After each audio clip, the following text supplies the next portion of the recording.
दोस्तों, रिस्क जो है उनको हैंडल किया जाता है रिस्क रिस्पॉन्स प्लान से,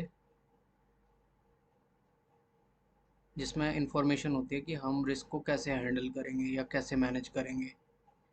रिस्क रिस्पॉन्स प्लान का एडवांटेज क्या है?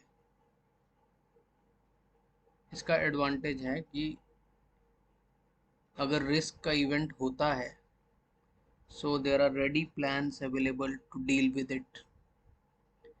प्लान्स ऑलरेडी हैं इससे डील करने के लिए, क्योंकि रिस्क को हमने जो है स्टार्ट ऑफ द प्रोजेक्ट में ही आइडेंटिफाई कर लिया था कि अगर ये रिस्क होगा तो ये वाला प्लान वर्क करेगा, ये वाला रिस्पॉन्स वर्क करेगा। सो रिस्क रिस्पॉन्स प्लान्स जो है शुरू में ही हमने क्रिएट कर लिए थे दोस्तों। दोस्तों, जो नॉन क्रिटिकल रिस्क होते हैं उनको जो है वॉच लिस्ट में डाल दिया जाता है और उनको जो है रिव्यू किया जाता है रेगुलरली, और देखा जाता है उनकी रैंकिंग तो चेंज नहीं हुई है क्योंकि वो नॉन क्रिटिकल है। दोस्तों, प्रोसेस एग्जीक्यूशन के दौरान हम सिर्फ मॉनिटर करते हैं रिस्क्स को ऑन द वॉच लिस्ट। जो वॉच लिस्ट पे रिस्क है उनको हम मॉनिटर करते हैं और नए रिस्क जो है उनको डिस्कवर करते रहते हैं। इन केस नए रिस्क डिस्कवर होते हैं प्रोजेक्ट में, उनको फिर एनालाइज किया जाता है through quantitative and qualitative analysis, और उसके बाद जो है रिस्क रेस्पॉन्सेस डेवलप किए जाते हैं। हमने बात की कि एग्जीक्यूशन के दौरान क्या होता है। एग्जीक्यूशन के दौरान हम वॉच लिस्ट में डाले गए रिस्क्स को वॉच करते हैं और उनकी रैंकिंग चेक करते रहते हैं और नए रिस्क को जो है डिस्कवर करते हैं और उनके लिए रिस्क रिस्पॉन्स प्लान बनाते हैं। प्रोजेक्ट टीम मीटिंग के दौरान जो है सबसे इम्पॉर्टेंट टॉपिक जो डिस्कशन का होता है वो होता है रिस्क, और जो क्वेश्चन पूछे जाते हैं मीटिंग में वो होता है कि जो भी डिफरेंट रिस्क थे उनका स्टेटस क्या है, अभी नए रिस्क क्या हैं, नए रिस्क कौन से हैं जो इंट्रोड्यूस कर किए जा सकते हैं, और जो रैंकिंग है रिस्क की उसमें कुछ डिफरेंसेस देखने को मिल रहे हैं क्या।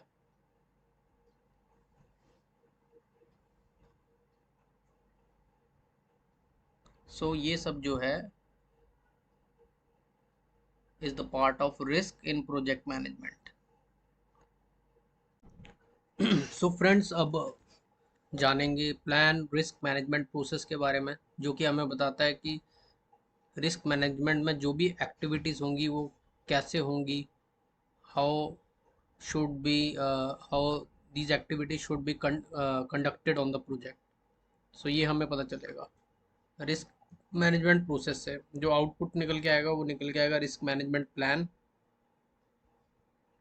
और उसमें जो होगा हमारे मेथडोलॉजी होगी, रोल्स एंड रिस्पॉन्सिबिलिटीज़ होंगी, बजटिंग होगी, टाइमिंग होगी, रिस्क की कैटेगरीज होंगी, definition of probability and impact होगी, स्टेक होल्डर्स टॉलरेंसेज होंगी, रिपोर्टिंग होगी, ट्रैकिंग होगी। आइए देखते हैं एक एक करके। दोस्तों, सबसे पहले मैथडोलॉजी में जो है सबसे पहले देखते हैं कि रिस्क मैनेजमेंट एक्टिविटीज़ जो है कैसे परफॉर्म होंगी और कौन से टूल्स यूज़ करेंगे, कौन सी अप्रोचेस यूज़ करेंगे रिस्क मैनेजमेंट को परफॉर्म करने के लिए। दोस्तों, उसके बाद आती है रोल्स एंड रिस्पॉन्सिबिलिटीज़, किसकी क्या रिस्पॉन्सिबिलिटी होगी, कौन से लोग होंगे जो इन्वॉल्व होंगे रिस्क मैनेजमेंट में, और इसमें जो है स्टेक होल्डर्स को भी रिस्क ओनर्स बनाया जाता है फॉर अ स्पेसिफिक रिस्क। ये सब होता है रोल्स एंड रिस्पॉन्सिबिलिटी में। फिर आती है बजटिंग। बजटिंग में क्या होगा, बजटिंग में होगा कि रिस्क मैनेजमेंट प्रोसेस की कॉस्ट्स क्या होंगी, वो बजट बनाया जाता है। फिर रिस्क मैनेजमेंट की टाइमिंग टेल्स की रिस्क मैनेजमेंट में कब परफॉर्म करना पड़ेगा प्रोजेक्ट में, किस दौरान, किस पॉइंट ऑफ टाइम में। फिर हमारी रिस्क कैटेगरीज होती हैं, जो कि ब्रॉडली डिफाइंड एरियाज होते हैं under which risk are group together. तो रिस्क कैटेगरीज होगी, हर टाइप के जो रिस्क हैं उनको कैटेगराइज किया जाता है। इसको भी सेपरेट वीडियो में डिस्कस करेंगे। सबसे पहले मेथडोलॉजी कि कैसे इम्प्लीमेंट करना है रिस्क मैनेजमेंट, फिर कौन कौन करेगा, फिर उसके लिए बजट क्या है, फिर टाइमिंग्स क्या है, और कैटेगरीज क्या है। दोस्तों, रिस्क मैनेजमेंट प्लान में जो है डेफिनेशंस होती हैं प्रोबेबिलिटी और इम्पैक्ट की, जो हेल्प करती हैं हमें रिस्क, जो भी रिस्क होते हैं अलग अलग प्रोजेक्ट में उनको कंपेयर करने में। इसको क्वांटिटेटिव रिस्क एनालिसिस में पढ़ेंगे, इसकी डिटेल्स बस इतना समझ लीजिए कि जो प्रोबेबिलिटी और इम्पैक्ट की डेफिनेशंस हैं वो हमें हेल्प करती हैं स्टैंडर्डाइज करने के लिए प्रोबेबिलिटी और इम्पैक्ट को, ताकि हम रिस्क को कंपेयर कर सकें। फिर आता है हमारा स्टेक होल्डर टॉलरेंसेस। सो स्टेक होल्डर की सेंसिटिविटीज़ जो है अलग अलग वेरिएबल्स को लेकर, जैसे कि कॉस्ट हो गई, स्केड्यूल हो गया, उसकी जानकारी हमें मिलती है स्टेक होल्डर की टॉलरेंसेस से। किस तरह की रिपोर्ट्स बनेंगी और उसमें कैसा कंटेंट होगा, ये हमें रिपोर्टिंग से पता चलता है। और उसके अलावा दोस्तों, ट्रैकिंग का मतलब है कि ऑडिट कैसे होगा रिस्क मैनेजमेंट प्रोसेस का, और रिस्क मैनेजमेंट एक्टिविटीज़ से रिलेटेड इंफॉर्मेशन को कैसे डॉक्यूमेंट किया जाएगा। एग्जाम्पल के तौर पे देखें, अगर हमारे स्टेक होल्डर जो है वो सेंसिटिव है टाइम के प्रति, तो हमें जो है जो स्केड्यूल रिलेटेड रिस्क है उनका ध्यान देना पड़ेगा। नेगेटिव रिस्क जो होंगे स्केड्यूल रिलेटेड उनको कंसिडर करना होगा। तो ये है स्टेक होल्डर टॉलरेंस, जिसको हम कंसिडर करते हैं रिस्क मैनेजमेंट प्लान बनाते टाइम।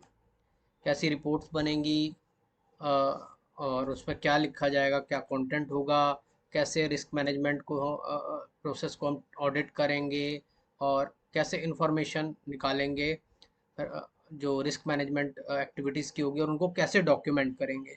ये सब होता है सारा रिस्क मैनेजमेंट में। दोस्तों, रिस्क, कुछ रिस्क जो होते हैं हमारे उनको कैटेगराइज करते हैं based on there sources.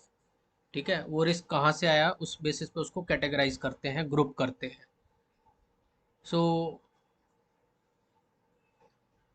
Risk categories and sources of risk are synonymous terms. मतलब अगर हम कहते हैं कि रिस्क कैटेगरी बनाओ, या उसका सिमिलर मतलब होगा कि हम उसके बेस्ड ऑन सोर्सेज उसको कैटेगराइज कर रहे हैं। आइए दोस्तों देखते हैं रिस्क कैटेगरी क्या होंगी रिस्क की। तो एक्सटर्नल रिस्क होते हैं, जैसे गवर्नमेंट रिलेटेड रिस्क, कोई रूल चेंज हो गया गवर्नमेंट का, तो वो भी एक रिस्क है जिसका इम्पैक्ट प्रोजेक्ट पे हो हमारे। एनवायरनमेंट रिलेटेड रिस्क हो सकते हैं, जैसे नेचुरल कंस्ट्रक्शन एक्टिविटी चल रही है और बारिश हो जाती है, अनटाइमली क्लाउड बस्ट हो जाता है किसी एरिया में, तो वो एक तरह का एक्सटर्नल रिस्क हो गया। फिर आते हैं हमारे इंटरनल रिस्क। इंटरनल रिस्क तो वही है कॉस्ट रिलेटेड, कॉस्ट बढ़ जाना या स्केड्यूल बढ़ जाना। और फिर टेक्निकल रिस्क होते हैं, जैसे कुछ टेक्नोलॉजी चेंजेस हो जाते हैं, उस वजह से टेक्निकल रिस्क आ जाते हैं। मतलब अ, या तो हमारी internal IT IT related technology change हो जाती है, या अ, नया वर्जन आ जाता है किसी प्रोडक्ट का, किसी टेक्नोलॉजी जिस कंडीशन में हम काम कर रहे हैं उसका नया वर्जन आ जाता है, तो चीज़ें चेंज हो जाती हैं, फिर उस वजह से भी टेक्निकल तरह के जो है रिस्क आ जाते हैं। फिर अनफोर्सिएबल होते हैं, जो कुछ रिस्क होते हैं जो हमें पता होते हैं, ठीक है दोस्तों, लेकिन कुछ रिस्क होते हैं जो हमें नहीं पता होते हैं, जो कि हमें बिल्कुल अंदाज़ा नहीं है कि वो आने वाले हैं। सो उनको कहते हैं अनफोर्सिएबल रिस्क। दोस्तों, 90% 90% रिस्क का तो हमें पता है कि ये आने वाले हैं, लेकिन 10% ऐसे भी हो सकते हैं जिनका बिल्कुल अंदाज़ा नहीं है, और कौन सी कैटेगरी है उनकी ये भी नहीं पता होता, तो उनको बोलते हैं अनफोर्सिएबल रिस्क। दोस्तों, रिस्क ब्रेकडाउन स्ट्रक्चर के बारे में पढ़ लेते हैं। रिस्क को जो है एक हायरार्की में ब्रेक डाउन करते हैं उनको कैटेगरी वाइज। एक चार्ट बनाया जाता है जिसमें हम रिस्क कैटेगरीज को कैटेगराइज करते हैं। रिस्क कैटेगरीज जो हैं या सोर्सेज ऑफ रिस्क हो सकते हैं स्केड्यूल रिलेटेड रिस्क, ठीक है, अगर आप वेबसाइट का डिज़ाइन 5 दिन, if you are able to complete the design for the website 5 days earlier, अगर आप 5 दिन पहले कंप्लीट कर लेते हो तो इसका मतलब ये है कि coding can be started early. तो ये जो हो गया पॉजिटिव रिस्क हो गया, मतलब पहले डिज़ाइन कंप्लीट कर लिया तो हमारे पास एक्स्ट्रा टाइम है कोडिंग को स्टार्ट करने का, तो ये एक पॉजिटिव रिस्क है, अपॉर्चुनिटी है। फिर हमारा आ गया कॉस्ट रिलेटेड रिस्क। अगर मान लो इकोनॉमी हमारी अनस्टेबल हो जाती है तो रॉ मटेरियल के प्राइस बढ़ जाएंगे, तो वो एक तरह से कॉस्ट रिलेटेड रिस्क हो गया। फिर हमारा स्कोप रिलेटेड रिस्क होता है, तो अगर चीज़ें जो है वो ठीक से डिफाइन नहीं करी हैं स्कोप में, ठीक है दोस्तों, जो वर्क है वो ठीक से डिफाइन नहीं करा है स्कोप में, तो ऐसा हो सकता है कि बाद में हमें एक्स्ट्रा वर्क पैकेजेस ऐड करने पड़े, एक्टिविटीज़ ऐड करनी पड़े स्कोप में। सो उससे जो है कॉस्ट इंक्रीज हो जाती है एक पर्टिकुलर अमाउंट से, मान लो $40,000 जो है वो बढ़ गए। देन हमारे रिसोर्सेज रिलेटेड रिस्क होते हैं, जैसे जेम्स जो है वो एक बहुत अच्छा आर्किटेक्ट है, उसको बुला सकते हैं नए प्रोजेक्ट पे काम करने के लिए, और नए हमारा नया कंस्ट्रक्शन प्रोजेक्ट है उसके डिज़ाइन के लिए। ठीक है दोस्तों, अगर गलती से हम उसको रिप्लेस कर देते हैं तो हमारा स्केड्यूल जो है वो स्लिप स्लिप हो जाता है, 5 दिन 10 दिन, महीना। सो ये भी एक तरह का रिस्क है, रिसोर्स चेंज करना भी एक तरह का रिस्क है। सो दोस्तों और एग्जांपल हो सकते हैं रिस्क कैटेगरीज के, डिपेंड करता है हमारे सिचुएशन पे। सो कस्टमर रिलेटेड कैसे रिस्क हो सकते हैं, सप्लाईज रिलेटेड रिस्क हो सकते हैं, कल्चर से रिलेटेड रिस्क हो सकते हैं, company culture, organisational culture, quality से रिलेटेड रिस्क हो सकते हैं, कस्टमर सेटिस्फेक्शन से रिलेटेड रिस्क हो सकते हैं। सो ये सब भी रिस्क ब्रेकडाउन स्ट्रक्चर में आता है। सो दोस्तों आफ्टर प्लानिंग जो है, रिस्क मैनेजमेंट का प्लान बनाने के बाद अब जो है हम आइडेंटिफाई रिस्क करेंगे, जो रिस्क हैं वो उनको आइडेंटिफाई करेंगे। सो इस प्रोसेस के बारे में अब आगे जानते हैं ज़्यादा।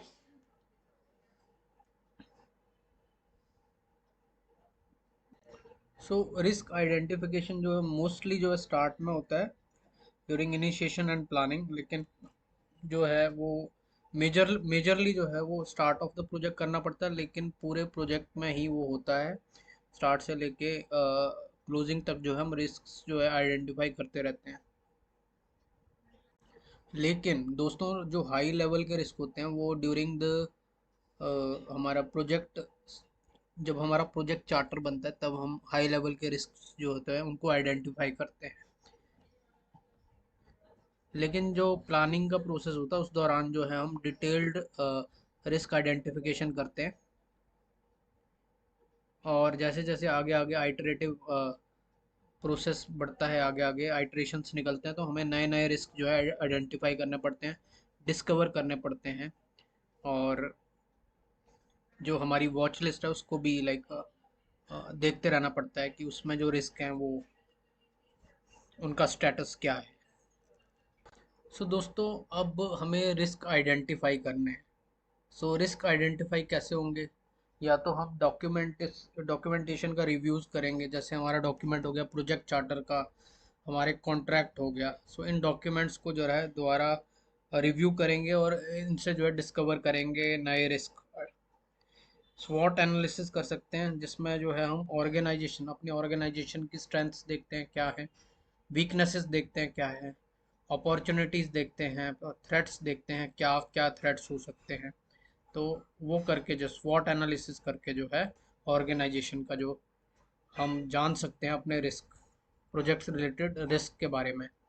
उसके बाद आता है चेकलिस्ट एनालिसिस। चेकलिस्ट एनालिसिस में जो है हम प्रोजेक्ट के रिस्क कैटेगरीज जो हैं हमारी, उनकी चेकलिस्ट को चेक करते हैं और वहाँ से आइडेंटिफाई करते हैं जो हमारे रिस्क हैं। तो रिस्क आइडेंटिफिकेशन चेकलिस्ट भी बनाते हैं हिस्टोरिकल इन्फॉर्मेशन से, जो पुरानी इन्फॉर्मेशन है वहाँ से हम रिस्क आइडेंटिफिकेशन चेकलिस्ट, एक ऐसी चेकलिस्ट जो रिस्क आइडेंटिफिकेशन में हेल्प करे। आगे एजम्पशन एनालिसिस भी यूज़ करते हैं, उसमें जो है हमारी क्या एजम्पशन है प्रोडक्ट्स में और क्या वो वैलिड है, तो वो चेक करते हैं और उससे भी रिस्क, काफ़ी सारे रिस्क डिस्कवर होते हैं। दोस्तों डायग्रामिक टेक्निक्स का यूज़ करते हैं, जैसे कॉज एंड इफेक्ट डायग्राम जो हमने पढ़ा था, तो वो डायग्राम बना के जो है हमें पता चलता है, या फिश बोन डायग्राम हमने बनाया था, याद है आपको? सो वहाँ से जो है हमें पता चलता है रिस्क आइडेंटिफिकेशन। फ्लो चार्ट होते हैं, फिर इन्फ्लुएंस डायग्राम्स होते हैं, और इन्फॉर्मेशन गैदर करने वाली जो टेक्निक्स होती हैं उनसे भी, उनको यूज़ करके भी हमें रिस्क का पता चलता है। तो ज़्यादा से ज़्यादा इन्फॉर्मेशन हम निकालते हैं जिससे हमें ज़्यादा से ज़्यादा रिस्क आइडेंटिफाई हो सके। सो ये सारी टूल्स एंड टेक्निक्स होती हैं बेसिकली रिस्क को आइडेंटिफाई करने के लिए। सो जब बात करते हैं दोस्तों इंफॉर्मेशन गैदर कैसे करनी है, इंफॉर्मेशन गैदरिंग टेक्निक की, तो जैसे डेल्फी टेक्निक थी, तो डेल्फी टेक्निक में जो है हम कॉन्सेंसस अचीव करते हैं एक्सपर्ट से।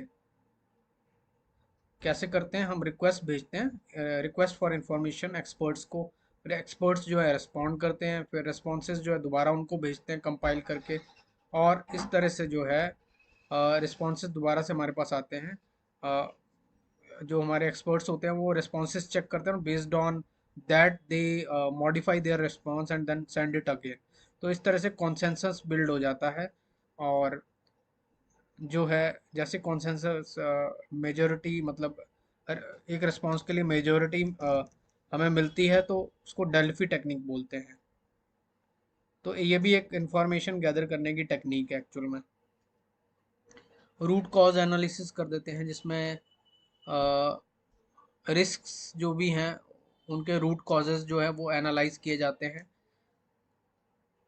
ठीक है दोस्तों, जिससे हमें आगे के रिस्क के बारे में पता चल जाता है। So root cause analysis. So friends, second is interviews. Interviews भी एक इंफॉर्मेशन गैदरिंग टेक्निक है। हम एक्सपर्ट्स को बिठाते हैं अपने पास और उनसे जो है इंटरव्यू करते हैं उनका, और उनसे सिचुएशन, जो अपनी सिचुएशन होती है उसको उनसे डिस्कस करते हैं, ताकि हमें ज़्यादा से ज़्यादा और रिस्क जो है वो हमें बता सकें, डिस्कवर कर सकें। करंट सिनारियो उनके साथ शेयर करते हैं, प्रोजेक्ट डिटेल्स उनके साथ शेयर करते हैं। So based on their experience वो हमें काफ़ी सारे आइडियाज़ देते हैं रिस्क के बारे में। फिर दोस्तों ब्रेनस्टॉर्मिंग सेशंस करते हैं, जिसमें भी हमें काफ़ी सारे आइडियाज़ मिलते हैं, और वो आइडियाज़ हमें हेल्प करते हैं रिस्क आइडेंटिफिकेशन में। सो फ्रेंड्स, जो लास्ट टूल है रिस्क आइडेंटिफिकेशन के लिए वो है एक्सपर्ट जजमेंट। सो एक्सपर्ट कौन हो सकते हैं? एक्सपर्ट हो सकते हैं जिनके पास स्पेशलाइज्ड नॉलेज है या ट्रेनिंग है पर्टिकुलर एरिया में। वो एक इंडिविजुअल भी हो सकता है, एक ग्रुप भी हो सकता है। एक्सपर्ट्स कौन हो सकते हैं? प्रोजेक्ट कंसल्टेंट्स हो सकते हैं जिनको हमने हायर करा है, सब्जेक्ट मैटर एक्सपर्ट्स हो सकते हैं, और जो हमारे सीनियर्स हैं, सीनियर मैनेजमेंट पीपल, वो भी हो सकते हैं। ये जो लोग हैं ये हमें जजमेंट देते हैं particular area of the project के बारे में, और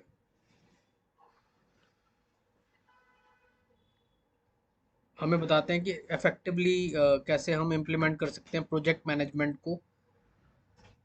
और ये हमें बताते हैं कि कैसे जो है ज़्यादा से ज़्यादा रिस्क जो है हम आइडेंटिफाई कर सकते हैं। तो दोस्तों जैसे कि नाम से पता चलता है, रिस्क रजिस्टर, रिस्क रजिस्टर में जो है हम सारे जो हमारे मेजॉरिटी ऑफ द रिस्क होते हैं उनको स्टोर करते हैं, उनसे रिलेटेड इन्फॉर्मेशन जो है उसमें स्टोर करते हैं। रिस्क रजिस्टर हमें मिलता है जब हम आइडेंटिफाई कर लेते हैं, मीन्स हमारा आइडेंटिफाई रिस्क प्रोसेस जो है उसका आउटपुट होता है रिस्क रजिस्टर।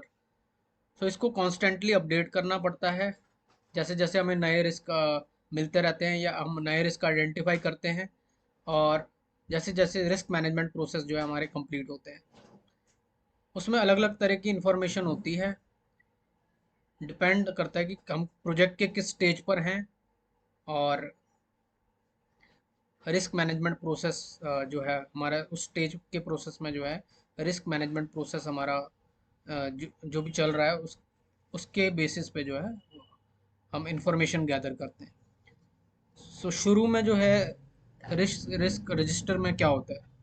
शुरू में जो है रिस्क रजिस्टर में आपको मिलेंगे identified risks and potential responses.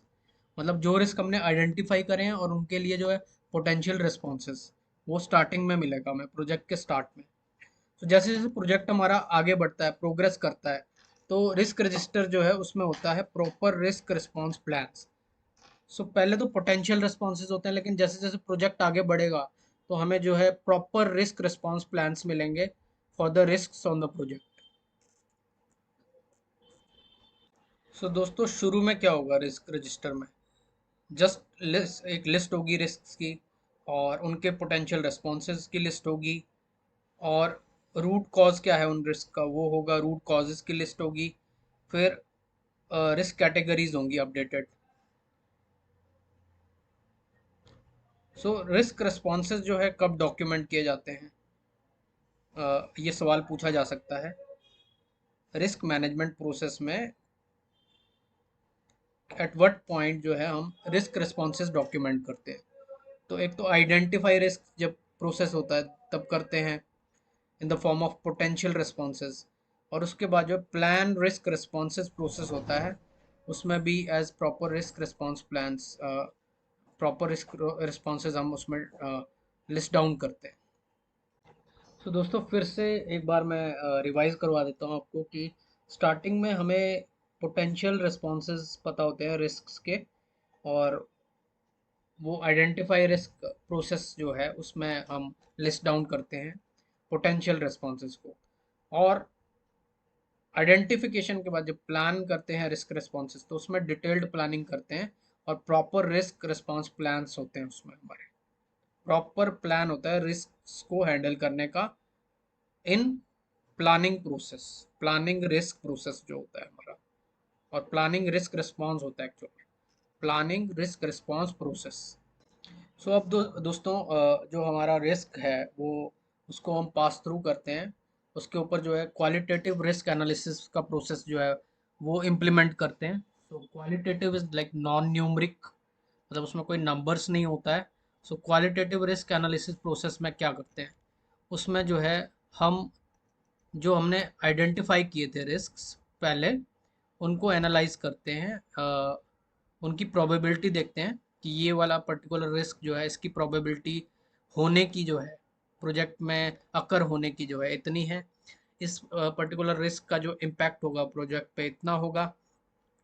तो बेस्ड ऑन दैट जो है हम रिस्क को प्रायोरिटाइज करते हैं और शॉर्टलिस्ट करते हैं उनकी प्रोबेबिलिटी और इम्पैक्ट की वैल्यूज़ पे। तो तो जैसे मान लो कि किसी रिस्क को अकर होने की प्रोबेबिलिटी ज़्यादा है, ये रिस्क जो है ये होने के चांसेस ज़्यादा हैं और इसका इम्पैक्ट प्रोजेक्ट पे ज़्यादा होगा, तो उसको प्रायोरिटाइज करेंगे, उसको टॉप में लेके जाएंगे। ठीक है दोस्तों, तो एनालिसिस करके जो है ये डिटरमाइन किया जाता है कि कौन से रिस्क इम्पॉर्टेंट हैं, जिनको रिस्पॉन्ड करना इम्पॉर्टेंट है, उनको शॉर्टलिस्ट किया जाता है, और इससे जो हमें एक लिस्ट मिलती है जिसको कहते हैं प्रीवियसली आइडेंटिफाइड रिस्क। ठीक है दोस्तों, और अभी जो है वो लिस्ट में से जो है शॉर्ट लिस्ट हो गए हैं risk based on probability and impact. ठीक है दोस्तों, so perform quality risk analysis process जो है, क्वालिटेटिव रिस्क एनालिसिस प्रोसेस जो है वो एक लिस्ट बना के देता है हमको ऑफ आइडेंटिफाइड रिस्क, जो भी हमने आइडेंटिफाइड रिस्क शॉर्टलिस्ट करे हैं based on probability and impact, उनकी एक लिस्ट बना के देता है, फाइनल लिस्ट बना के देता है हमें। सो दोस्तों जो भी रिस्क लिस्ट बनी है नई finalise list based on probability and impact of the risk, जो भी हमने नई लिस्ट बनाई है, तो दोस्तों अब उसमें जो शॉर्ट लिस्टेड और प्रायोरिटाइज रिस्क है उनको जो है क्वालिटेटिव रिस्क एनालिसिस से जो हमें मिला है उनको हम आगे भेजते हैं क्वांटिटेटिव रिस्क एनालिसिस प्रोसेस पे। कहाँ भेजते हैं, क्वांटिटेटिव रिस्क एनालिसिस। अब उनको डीप में एनालाइज करेंगे कि उनका अगर हम देखें रिस्क रिस्क का मॉनेटरी टर्म्स में कितना हमें जो है डैमेज हो सकता है अगर हम उनको हैंडल ना करें। सो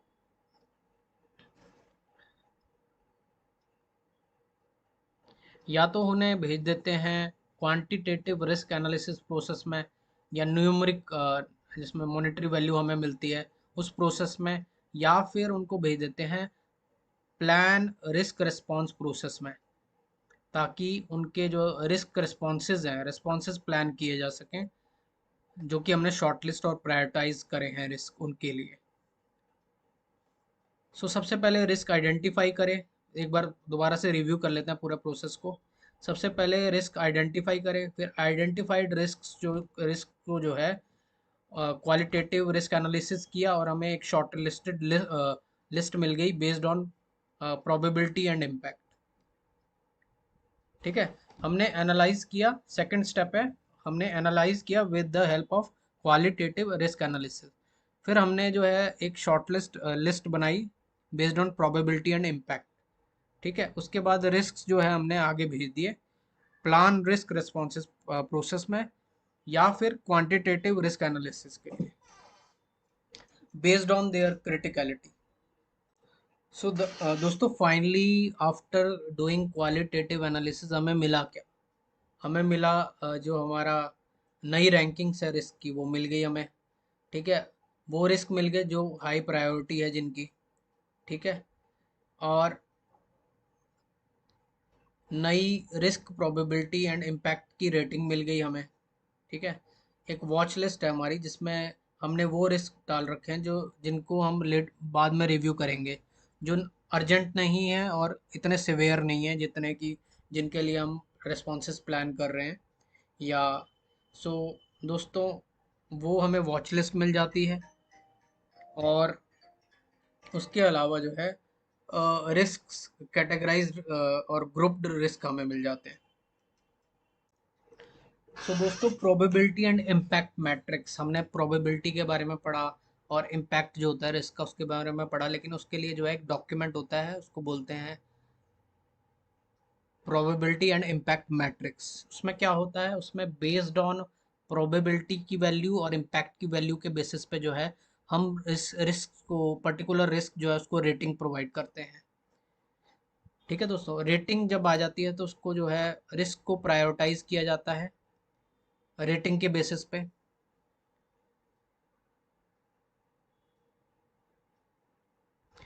सो जब उनको एसेस कर लिया जाता है बेस्ड ऑन देयर रेटिंग्स, तब उनको जो है या तो हम क्वांटिटेटिव एनालिसिस के लिए आगे भेज देते हैं। ठीक है, मॉनेटरी वैल्यू एनालिसिस के लिए, या फिर उनको प्लान रिस्क रिस्पॉन्स प्रोसेस में भेज देते हैं ताकि उनके उनके लिए जो है अप्रोप्रिएट रिस्पॉन्सेस बनाए जा सके। तो जो हाई प्रायोरिटी रिस्क हैं वो उनको भेज देते हैं प्लान रिस्क रिस्पॉन्स में, और जो अर्जेंट नहीं है उनको भेज देते हैं क्वांटिटेटिव एनालिसिस के लिए, फर्दर एनालिसिस के लिए। जो हमारा प्रोबेबिलिटी एंड इम्पैक्ट मैट्रिक्स है वो रिस्क्स को रेट करने के लिए यूज़ होता है, और ये देखने के लिए यूज़ होता है कि इमीडिएट रिस्पॉन्स कौन से रिस्क को चाहिए और कौन से ऐसे हैं जो नॉन क्रिटिकल है और उनको होल्ड पे रखा जा सकता है या उनको वॉच लिस्ट में रखा जा सकता है। सो फ्रेंड्स, प्रोबेबिलिटी और इम्पैक्ट मैट्रिक्स जो होता है वो हमारे काम आसान कर देता है। हम रिस्क कंपेयर कर सकते हैं प्रोजेक्ट्स में, और डिफरेंट प्रोजेक्ट्स में उनको यूज़ कर सकते हैं ताकि हमें एक कॉमन अंडरस्टैंडिंग मिले रिस्क के बारे में। क्योंकि इससे क्या होता है, इससे एक स्टैंडर्ड रेटिंग सिस्टम डेवलप होता है कंपनी में। ठीक है दोस्तों, स्टैंडर्ड रेटिंग सिस्टम अगर होगा तो ऑर्गेनाइजेशन जो होगी वो रिस्क्स को कंपेयर कर सकते हैं विदाउट एनी पर्सनल या प्रेफरेंसेस या बियासेस के बिना। बायस नहीं होगा कोई भी और पर्सनल प्रेफरेंसेस नहीं होंगे एक स्टैंडर्ड रेटिंग सिस्टम की वजह से।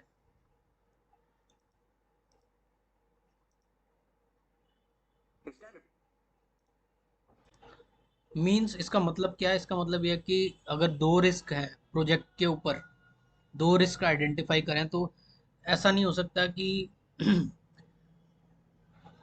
पहला जो स्टेक होल्डर है वो कह रहा है कि ये रिस्क इंपॉर्टेंट है और दूसरा कह रहा है नहीं सेकंड वाला रिस्क इंपॉर्टेंट है।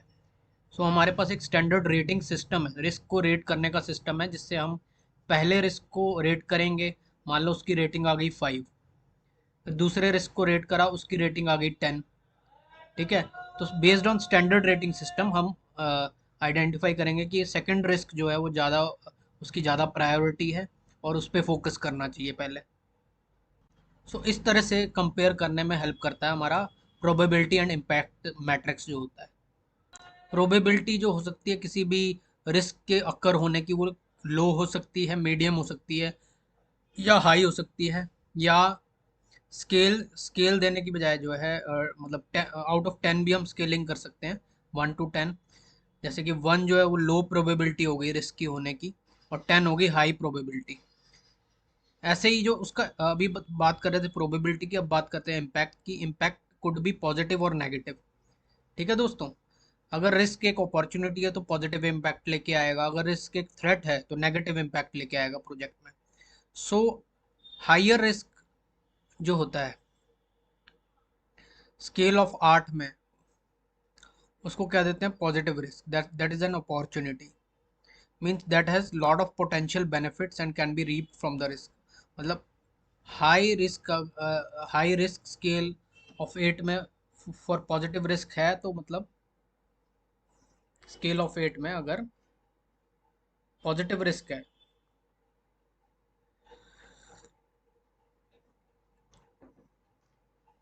तो मतलब अपॉर्चुनिटी है वो, जिसमें बहुत सारा पोटेंशियल बेनिफिट्स हैं। सो दोस्तों अभी हम कर रहे थे quality assessment. So quality assessment करने से पहले जो है हम अपने रिस्क का जो डेटा है उसकी क्वालिटी असेसमेंट करते हैं। ठीक है दोस्तों, एक बार फिर से रिपीट करता हूँ। जो क्वालिटेटिव असेसमेंट है, क्वालिटेटिव असेसमेंट वो करने से पहले जो है हम अपने रिस्क के डेटा की क्वालिटी असेसमेंट करते हैं, मतलब हमारे डेटा की क्वालिटी क्या है। इसमें हम इंश्योर करते हैं कि जो हमारा रिस्क का डेटा है उसकी क्वालिटी क्या है, जो रिस्क बेस्ड इंफॉर्मेशन हमने आइडेंटिफाई करी है या कलेक्ट करी है वो रिलायबल है, एक्यूरेट है, और एक ट्रस्टेड सोर्स से आई है। सो ये चीज़ें देखते हैं बिफोर डूइंग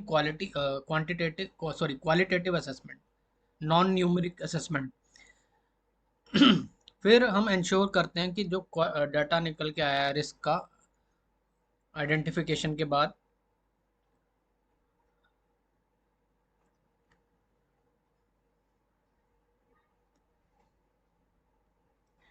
कि उसकी जो क्वालिटी है उसको इंश्योर करते हैं हम before sending it for further analysis, before sending it for qualitative और क्वांटिटेटिव असेसमेंट आगे। ठीक है, मतलब डेटा क्वालिटी होनी चाहिए, इससे पहले हम क्वालिटेटिव या क्वांटिटेटिव असेसमेंट करने के लिए उसे फर्दर आगे भेजें। जो रिस्क होते हैं सारे उनको कैटेगराइज करते हैं based on their sources and based on the common root causes. ठीक है दोस्तों, basically to identify categories which have more number of risk. So हमें देखना है कि किस कैटेगरी में आते हैं सबसे ज़्यादा रिस्क, तो उसके लिए जो है हम पहले कैटेगराइज कर लेते हैं बेस्ड ऑन सोर्सेज एंड, तो हमें पता चल जाएगा कि रिस्क का, अगर मान लो एक सोर्स से बहुत ज़्यादा रिस्क आ रहे हैं, 100 रिस्क आ रहे हैं एक सोर्स से, तो दोस्तों फिर उसको हम उसके लिए प्लान बना सकते हैं आगे, रिस्क रिस्पॉन्स प्लान। सो दोस्तों अगला है रिस्क अर्जेंसी असेसमेंट। इसका मतलब ये है कि कौन से रिस्क जो है वो ज़्यादा अर्जेंट हैं और उनको रिस्क रिस्पॉन्स प्लानिंग के प्रोसेस में भेजना चाहिए। ठीक है, तो वो बेस्ड ऑन प्रोबेबिलिटी और इम्पैक्ट जो होता है उसके बेसिस पे हम उसकी रेटिंग के बेसिस पे हम ये इवेल्युएट करते हैं कि ये वाले जो रिस्क हैं ये रिस्क रिस्पॉन्स प्लानिंग के लिए जाएंगे, और जो बाकी रिस्क हैं जो अर्जेंट नहीं है अभी, उनको जो है क्वांटिटेटिव रिस्क एनालिसिस के प्रोसेस में फर्दर एनालिसिस के लिए भेज दिया जाएगा। क्वांटिटेटिव रिस्क एनालिसिस में क्या होता है वो हम आगे डिस्कस करेंगे। सो दोस्तों हुआ क्या, क्वालिटेटिव रिस्क एनालिसिस से हुआ क्या, वहां से हमें एक रिस्क का स्कोर मिल गया। ठीक है दोस्तों, जिसकी मदद से हम अपने रिस्क को रैंक कर सकते हैं और कंपेयर कर सकते हैं बाकी रिस्क जो हैं प्रोजेक्ट में उनसे। ठीक है दोस्तों, so qualitative risk analysis results in a risk score that allows us to rank and compare the project to the overall risk of the other projects। ठीक है दोस्तों, मतलब एक तरह से जो है हम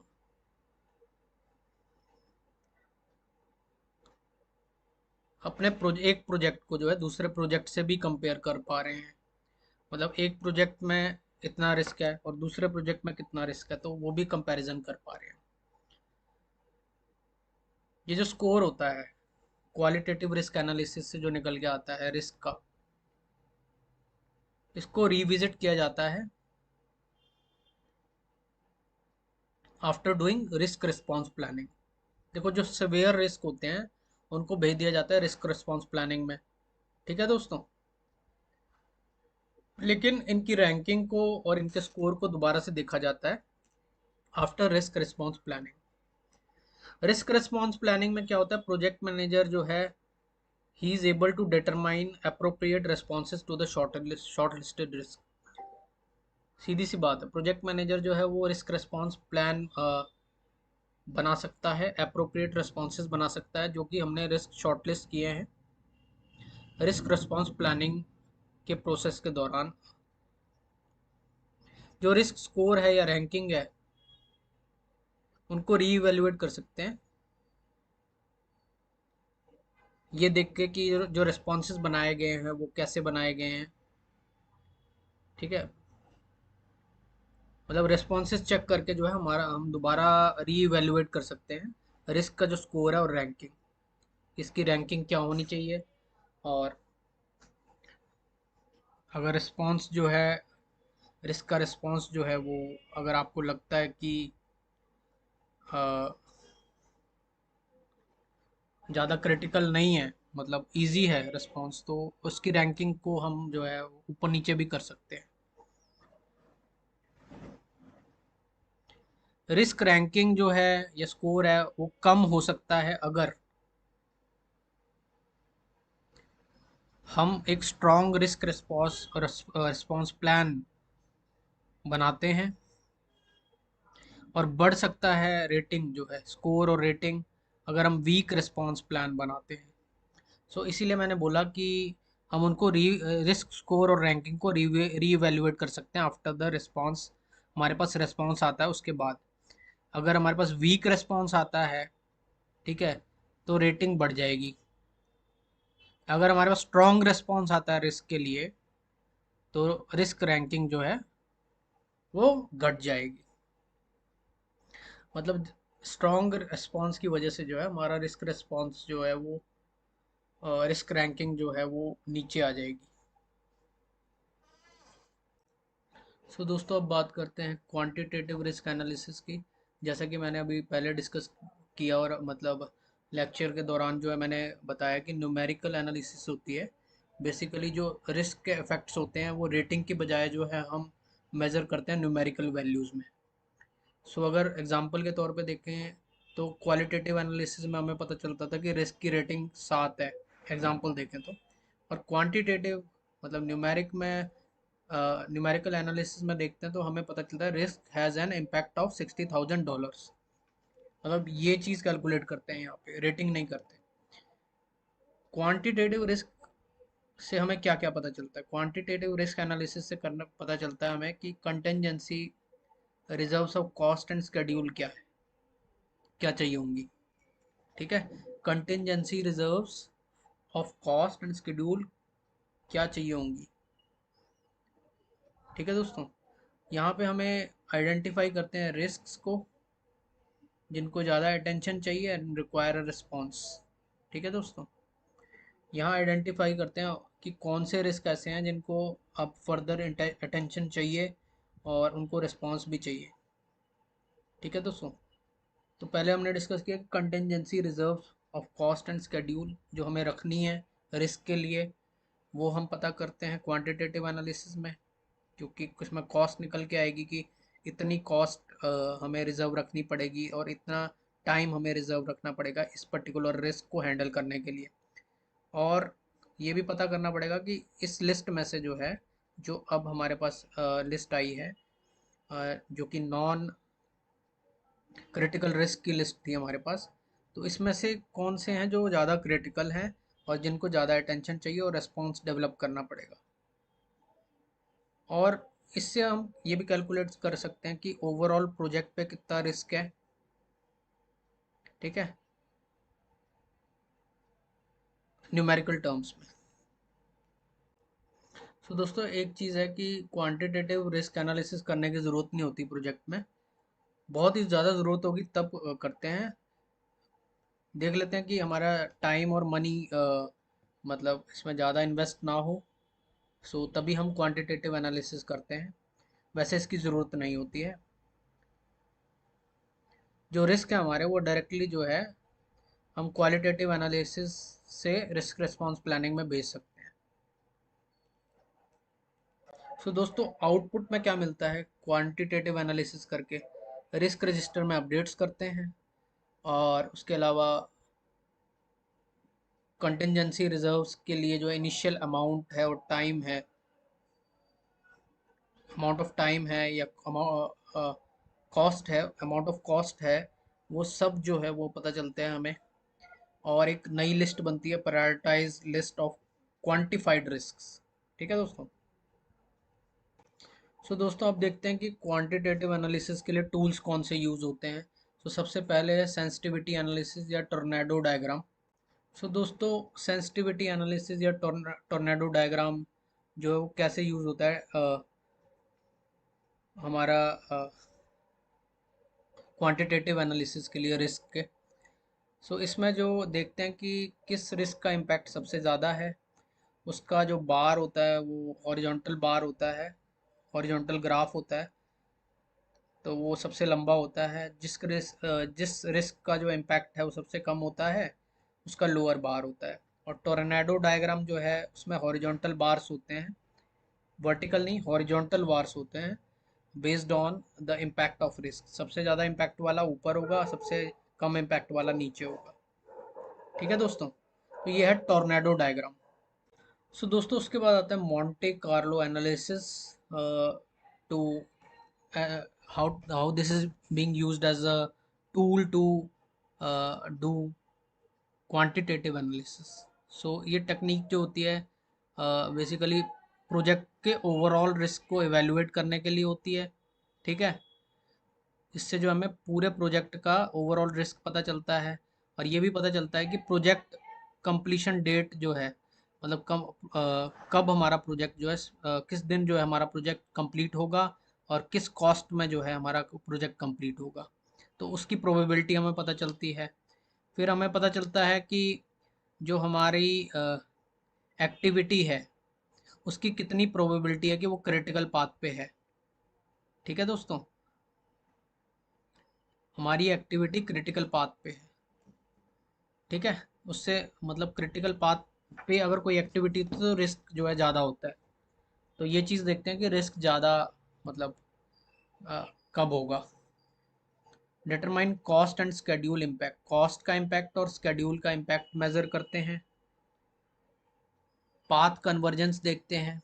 ठीक है, अगर पाथ कन्वर्जेंस होगा तब भी रिस्क ज़्यादा होगा। Convert uncertainty and translate them into impact on the project.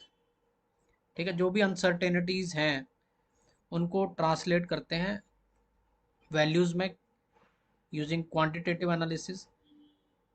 Values होती हैं इम्पैक्ट ऑन द प्रोजेक्ट, मतलब मॉनेटरी इम्पैक्ट कितना होगा प्रोजेक्ट का अनसर्टेनिटीज पे, सॉरी अनसर्टेनिटीज का प्रोजेक्ट के ऊपर कितना इम्पैक्ट होगा मॉनेटरी टर्म्स में। सो दोस्तों उसके बाद आता है ईएमवी एनालिसिस, मतलब monetary value analysis, expected monetary value analysis भी बोलते हैं इसको, ईएमवी एनालिसिस। तो इसमें जो है हमें क्या पता चलता है, इसमें पता चलता है कि ओवरऑल रैंकिंग क्या है रिस्क की मॉनेटरी वैल्यू के बेसिस पे। सो हम मॉनेटरी एक्सपेक्टेड मॉनेटरी वैल्यू जो है अलग अलग रिस्क सिनारियो की कैलकुलेट करते हैं, और कैलकुलेट करने के बाद ओवरऑल रैंकिंग जो होती है रिस्क की वो डिटरमाइन करते हैं। ईएमवी जो है वो shows opportunity as positive numbers and threats as negative number. EMV निकल के आएगी वैल्यू, और पॉजिटिव नंबर होगा मतलब अपॉर्चुनिटी, नेगेटिव नंबर होगा तो मतलब थ्रेट। ईएमवी जो कैलकुलेट करते हैं ड्यूरिंग क्वांटिटेटिव रिस्क एनालिसिस। ठीक है दोस्तों, ईएमवी कैलकुलेट करते हैं ड्यूरिंग क्वांटिटेटिव रिस्क एनालिसिस। और जो वैल्यू है प्रोबेबिलिटी की और इम्पैक्ट की are found during qualitative risk analysis. ठीक है दोस्तों, ईएमवी जो है वो क्वांटिटेटिव में मेज़र करते हैं, और प्रोबेबिलिटी और इम्पैक्ट की वैल्यूज जो है वो क्वालिटेटिव में मेज़र करते हैं। तो ईएमवी का एक फॉर्मूला होता है probability multiplied by impact, P into I. P into I की वैल्यू अगर पॉजिटिव है तो पॉजिटिव रिस्क होगा, नेगेटिव है तो नेगेटिव रिस्क होगा। दोस्त, एक एग्जांपल से समझते हैं। एक रिस्क है प्रोजेक्ट में जिसको बोलते हैं रिस्क ए। उसकी होने की अकरेंस की प्रोबेबिलिटी 20% है, और उसका इम्पैक्ट, मॉनेटरी इम्पैक्ट जो होगा रिस्क ए का प्रोजेक्ट पे, वो होगा $10,000 का। तो हमें ईएमवी निकालना है, ठीक है, एक्सपेक्टेड मॉनेटरी वैल्यू निकालनी है हमें। तो 20% इंटू कर देंगे $10,000, मतलब $10,000 का 20% हो जाएगा, दो $2,000 होगा, क्योंकि पॉजिटिव वैल्यू है $2,000 की, तो ये पॉजिटिव रिस्क है। ठीक है दोस्तों, तो पॉजिटिव रिस्क है ये, $2,000 आई है ना value. So EMV of opportunities as is represented as a positive amount. EMV of threats is represented as a negative amount. और EMV होता है क्वांटिटेटिव एनालिसिस में के दौरान। EMV जो है रिवाइज करते हैं during risk response planning in the calculation of contingency reserves. So दोस्तों, लास्ट में हमारा डिसीजन ट्री आता है। डिसीजन ट्री हेल्प करता है टू कैलकुलेट EMV, मतलब expected monetary value complex situations के लिए। सो इसमें क्या होता है, इसमें मल्टीपल रिस्क सिनारियो के लिए जो है हम ईएमवी कैलकुलेट करते हैं, उनकी प्रोबेबिलिटी कंसिडर करते हैं, इम्पैक्ट कंसिडर करते हैं, ताकि हम जो सिनारियोज हैं उनको कंपेयर कर सकें। सो मल्टीपल रिस्क सिनारियोज की वैल्यू कैलकुलेट करते हैं in terms of their costs and benefits, और ये देखते हैं कि कौन सा ऑप्शन जो है वो बेस्ट है। ठीक है दोस्तों, डिसीजन लेने में हेल्प करता है डिसीजन ट्री। अलग अलग जो सिनारियोज होते हैं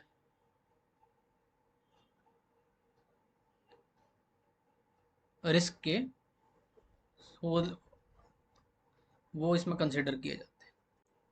सो दोस्तों, अब बात करते हैं प्लान रिस्क रिस्पॉन्सेस प्रोसेस की। So plan risk responses process जो है वो बेसिकली होता है जो हमने रिस्क आइडेंटिफाई करें, टॉप जिनकी रैंकिंग है और जो हाई प्रायोरिटी रिस्क हैं, उनके लिए जो रिस्क रिस्पॉन्स प्लान डेवलप किए जाते हैं। तो दोस्तों, रिस्क रिस्पॉन्सेज ऐसे प्लान किए जाते हैं जिसमें हम देखते हैं कि अपॉर्चुनिटीज से कैसे फ़ायदा उठाया जा सके, या पॉजिटिव रिस्क से कैसे फ़ायदा उठाया जा सके, और कैसे जो है थ्रेट्स को कम किया जा सके प्रोजेक्ट, ताकि हम जो है प्रोजेक्ट के ऑब्जेक्टिव्स को अचीव कर पाएँ।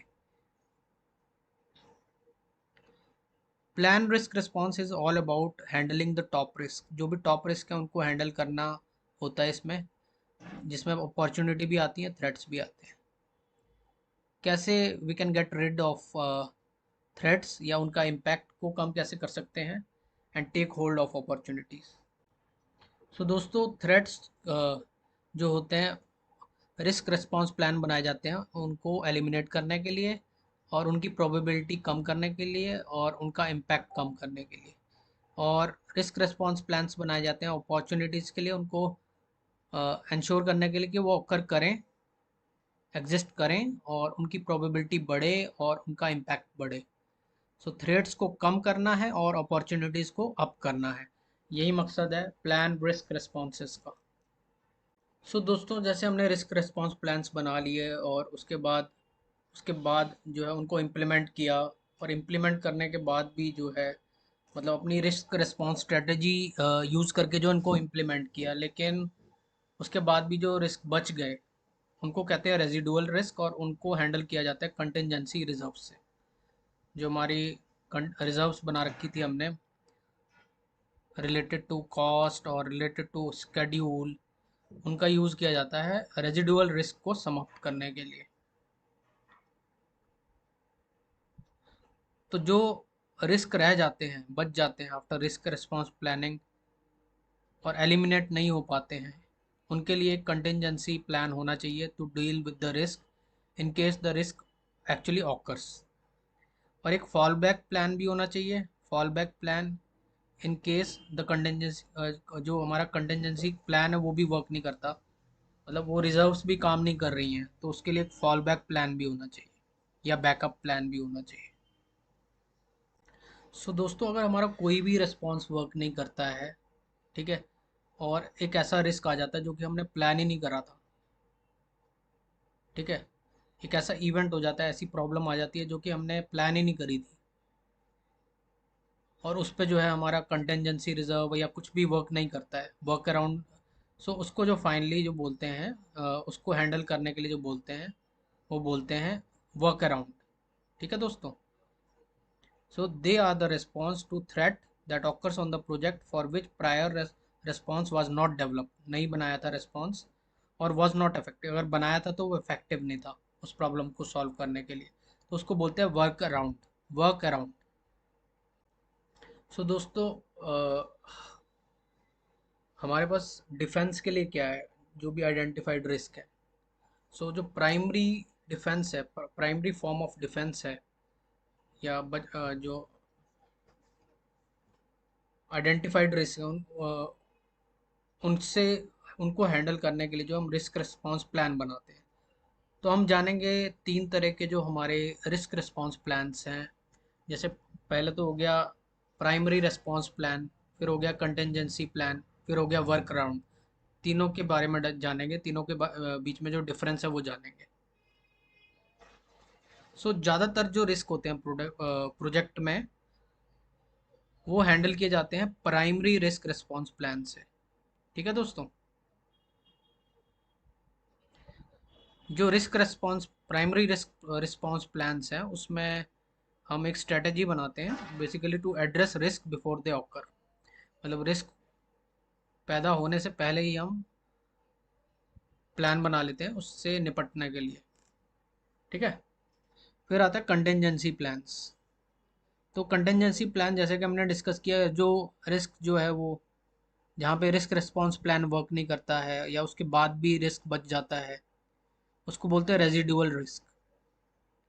तो जैसे प्राइमरी रिस्क रिस्पॉन्स प्लान हमने इम्प्लीमेंट करा, लेकिन उससे एड्रेस नहीं हुआ रिस्क, फिर भी बच गया, सो उसके लिए कंटेंजेंसी प्लान यूज होता है।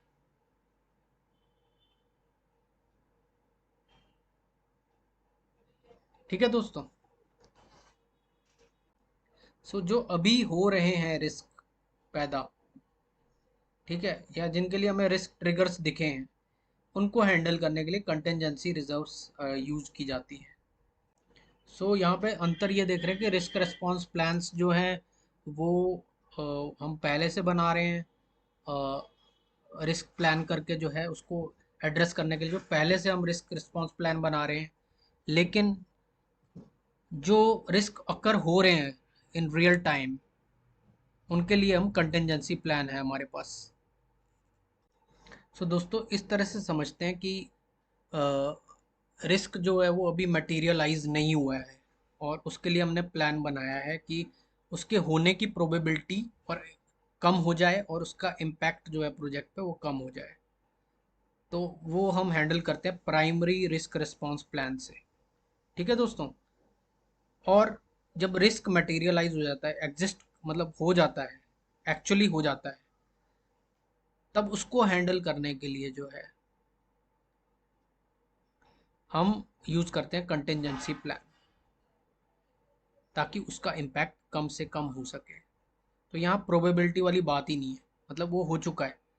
पहले तो हम बात कर रहे थे प्रोबेबिलिटी की रिस्क रिस्पॉन्स प्लान में, बट कंटिजेंसी प्लान में रिस्क ऑलरेडी हो चुका है, तो प्रोबेबिलिटी की बात ही नहीं है, बस उसका इम्पैक्ट जो है उसको कम करना है, चेंज करना है। ठीक है दोस्तों। उसके बाद आता है हमारा कंटिजेंसी प्लान और वर्क अराउंड के बीच में डिफरेंस क्या है। तो contingency plan is planned in advance, ये पहले से प्लान बनाया जाता है, ठीक है, कि इतने रिजर्व हमने रखे हैं इस पर्टिकुलर रिस्क के लिए, रेजिडुअल रिस्क के लिए। ठीक है दोस्तों। लेकिन वर्क अराउंड जो है वो उसी टाइम क्रिएट किया जाता है जब रिस्क इवेंट होता है, उसी टाइम उसको in real time we creates the workaround, जब अनएंटिसिपेटेड रिस्क इवेंट हो जाता है। सो दोस्तों अब देख लेते हैं कि रिस्क रिस्पॉन्स स्ट्रेटेजीज क्या होती हैं। तो दो तरह की होती हैं, फॉर स्ट्रेटेजीज फॉर थ्रेट्स या नेगेटिव रिस्क, और दूसरा होता है स्ट्रेटेजीज फॉर पॉजिटिव रिस्क। ठीक है दोस्तों, तो स्ट्रेटेजीज फॉर थ्रेट्स या नेगेटिव रिस्क की बात करें तो स्ट्रेटेजी क्या हो सकती है उसको अवॉइड करो। ठीक है, नेगेटिव रिस्क को अवॉइड करना चाहिए, उसको कम करना चाहिए, मिटिगेट करना चाहिए, या उसको ट्रांसफर, डिफ्लेक्ट या एलोकेट करना चाहिए। सो डिफ्लेक्ट का मतलब हो गया या ट्रांसफर का मतलब हो गया कि हमने रिस्क ओनरशिप किसी और को दे दी। नेगेटिव रिस्क ओनरशिप हमने किसी और को दे दी, मतलब अपने सर पे नहीं ली, हमने एजेंसी को दे दिया, किसी और को दे दिया, वो काम जो है हमने किसी और को दे दिया, जिसमें नेगेटिव रिस्क होने के चांसेस ज़्यादा होते थे। सो दोस्तों अवॉइड जो है, अवॉइड का मतलब क्या है, बचे रहना। ठीक है, प्रिवेंट करना, अवॉइड करना, एलिमिनेट करना, ये सब हो गए अवॉइड करना। इसका एग्जांपल लें तो हम कोई रिस्की पैकेज है उसको जो है हटा देते हैं, उसको रखते ही नहीं। कोई ट्रबल मेकिंग रिसोर्स है उसको प्रोजेक्ट में लाते ही नहीं। तो ये हो गया अवॉइड स्ट्रेटेजी। फिर आती है हमारी मिटिगेट। मिटिगेट मतलब कम करना, इम्पैक्ट उसका कम कर देना। ठीक है दोस्तों, या उसकी होने की प्रोबेबिलिटी कम कर देना। सो इसका एग्जांपल लेते हैं। अगर एक रिसोर्स है उसको लेक्स एक्सपीरियंस है, ठीक है दोस्तों, तो मिटिगेट कैसे कर सकते हैं, उसको ट्रेनिंग दे दो, उससे जो है रिस्क की प्रोबेबिलिटी कम हो जाएगी और इम्पैक्ट भी कम होगा। ठीक है, मिस्टेक करने, उसकी जो मिस्टेक्स होंगी वो कम से कम हो जाएंगी अगर हम उसको ट्रेनिंग दे देते हैं। ठीक है, मिटिगेटिंग प्रोबेबिलिटी एक अलग चीज़ है और मिटिगेटिंग इम्पैक्ट एक अलग चीज़ है, दोनों को अलग अलग कंसिडर करना चाहिए। ठीक है दोस्तों, ट्रांसफ़र, डिफ्लेक्ट और एलोकेट मतलब किसी और को रिस्पॉन्सिबिलिटी दे देना रिस्क की, या उसको ट्रांसफ़र कर देना। जैसे कि हम इंश्योरेंस परचेज करते हैं, ठीक है दोस्तों, तो वो एक तरह से ट्रांसफ़र ऑफ रिस्क हो गया। फिर हम वर्क जो है किसी और को आउटसोर्स कर देते हैं, कॉन्ट्रैक्टर को, तो एक तरह से जो हमने रिस्क उसकी तरफ ट्रांसफ़र कर दिया, किसी और पार्टी को हमने रिस्पॉन्सिबल बना दिया अपने रिस्क के लिए। ठीक है दोस्तों, लेकिन अगर आप रिस्क ट्रांसफ़र करते हैं किसी कॉन्ट्रैक्टर को तो ये एक अनदर रिस्क क्रिएट कर देता है जिसको बोलते हैं secondary risk. So secondary risk होने के चांसेस बढ़ जाते हैं। लेकिन आप आउटसोर्स करते हैं किसी और पार्टी को ऑनरशिप अपने काम की। ठीक है दोस्तों, तो इसमें डिले हो जाता है स्केड्यूल में। ठीक है दोस्तों, इसमें एक स्केड्यूल डिले हो सकता है। ठीक है, स्केड्यूल डिले जब मैं कह रहा हूँ तो ये एक सेकेंडरी रिस्क है, क्योंकि मैंने अपना रिस्क जो है वो दूसरी पार्टी को ट्रांसफ़र कर दिया। तो दोस्तों अगर वो डिले कर देता है काम को तो एक सेकेंडरी रिस्क हो गया ये। तो जो अवॉइड और मिटिगेशन है वो हायर प्रायोरिटी वाले रिस्क के लिए यूज़ होता है। ट्रांसफ़र करना है अगर आपने तो लो प्रायोरिटी वाले रिस्क आप ट्रांसफ़र कर सकते हैं। सो फ्रेंड्स अब देखते हैं कि जो पॉजिटिव अपॉर्चुनिटीज़ होती हैं या पॉजिटिव रिस्क होते हैं उनके लिए क्या स्ट्रेटेजीज यूज़ करते हैं। तो हमारे पास है एक्सप्लॉइट, एनहांस एंड शेयर। इनके बारे में ज़्यादा जानते हैं। तो सबसे पहले हमारा आता है एक्सप्लॉइट।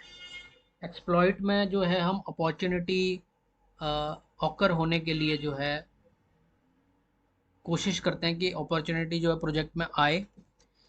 कैसे करते हैं, बाय एडिंग सम वर्क या फिर changing the project.